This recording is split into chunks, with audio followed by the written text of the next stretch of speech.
Hi guys, good morning guys. So, si Princess namili siya ng mga chocolate guys para sa mga pamangkin niya doon sa Masbate at sa Bicol.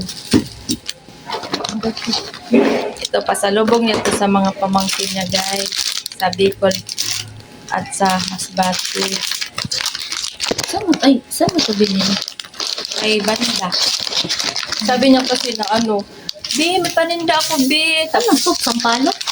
Sabi niya, Bi, may paninda ako doon. Ano yung tat 100? Oo. Sabi ko, sige. Siyempre, support ta. Di ba, nag-order din naman yan sa atin dati ng tuyo, di ba? Kaya, sinuportahan ko lang din yung business. Sige. Halabi! Kahit wala ng pera, sige. So, ayan guys. Ito yung pasalubong niya sa mga pamangkin niya guys. Doon papunta sa Masbate tsaka sa Bicol. So, yung doon muna siya. Magdaan ka muna sa Bicol, no? Dadaan mo niya sa Bicol kaya nandun yung pamangkin niya. Tapos, Ako na salvage. Masbate na.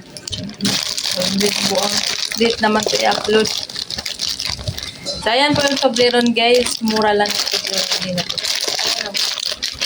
Tapos, ayan pa. Ito guys, bigay ito ng takpan natin yung Ito, bigay ito ng company namin guys. Takpan ko lang yung Bigay ito ng company Sakto namin. dito yung isang ganito. Yung sa akin, hindi ko pa nakuha mamaya pa. So, papadala ko pa rin yan. Ayan, ito yung may nakalagay na Happy Valentine's. Bigay yan ng company namin. Bakit company pa? Ay. Yan guys, konti lang siya guys. Pero mahal to guys.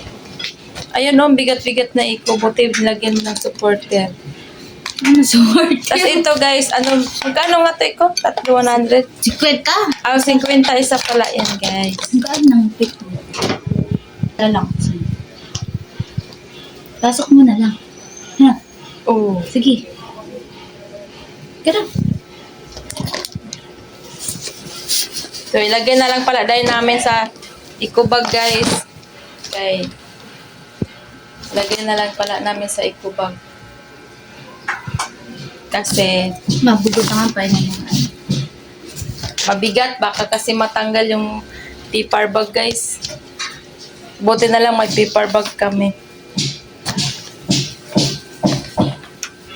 Thank you for watching guys. Nakakano ka man siya? Ano? Nakaka-idiri? Ay, ano ba yun? Kailan to ma-expire? Darin ko na lang mga ito ba? Ang gagamit tayo yan dito. No? Sa 2020.